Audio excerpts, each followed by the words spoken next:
am Filipino by Carlos P. Romulo. I am a Filipino, inheritor of a glorious past, hostage to the uncertain future.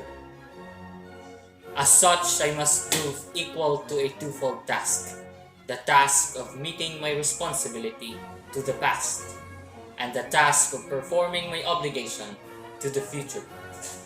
I sprung from a hardy race, child many generations removed of ancient Malayan pioneers.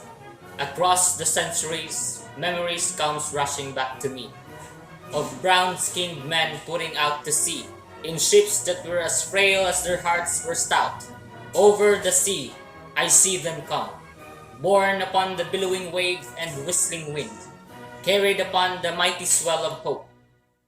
Hope in the free abundance of a new land that was to be their home and their children's forever. This is the land they sought and found.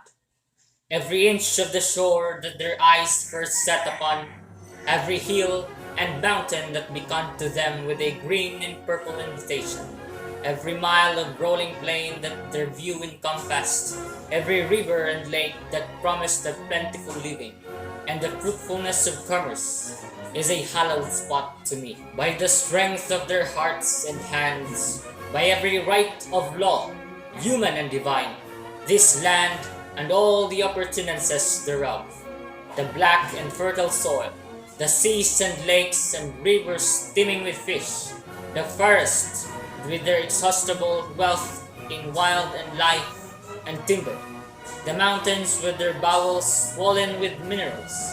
The whole of this rich and happy land has been, for centuries without number, the land of my fathers. This land I received in trust from them, and in trust I will pass it to my children, and so on until the world is no more. I am a Filipino. In my blood runs the immortal seed of heroes, seed that flowered down the centuries in deeds of courage and defiance. In my veins yet pulses the same hot blood that sent Lapu-Lapu to battle against the first invader of this land, that nerved Lacandula in the combat against the alien foe, that drove Diego Silang and the Buhay into rebellion against the foreign oppressor. That seed is immortal.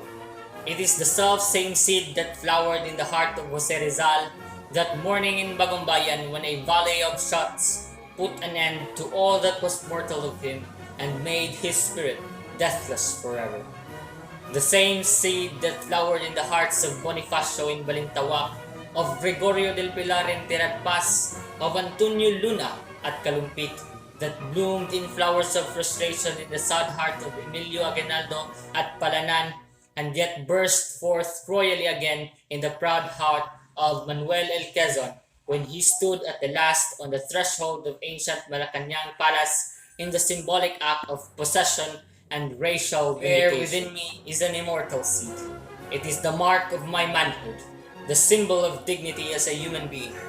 Like the seeds that were once buried in the tomb of Tutankhamen many thousand years ago, it shall grow and flower and bear fruit again. It is the insignia of my race, and my generation is but a stage in the unending search of my people for freedom and happiness. I am a Filipino, child of the marriage of the East and the West. The East with its languor and mysticism, its positivity and endurance was my mother, and my sire was the West that came thundering across the seas with the cross and sword and the machine. I am of the East, an eager participant in its spirit and its struggles for liberation from the imperialist yoke. But I also know that the East must awake from its censored sleep, shake off the lethargy that has bound his limbs, and start moving where destiny awaits. I, too, am of the West, and the vigorous peoples of the West have destroyed forever the peace and quiet that once were ours. I can no longer live a being apart from those whose world now trembles to the roar of bomb and cannon shot. I cannot say of a matter of universal life and death, of freedom and slavery for all mankind, that it concerns me not. For no man and no nation is an island, but a part of the main. There is no longer any east and west.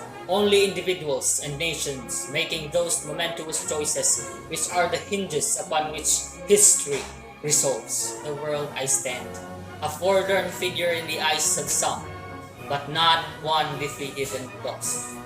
For through the thick interlacing branches of habit and custom above me, I have seen the light of the sun, and I know that it is good.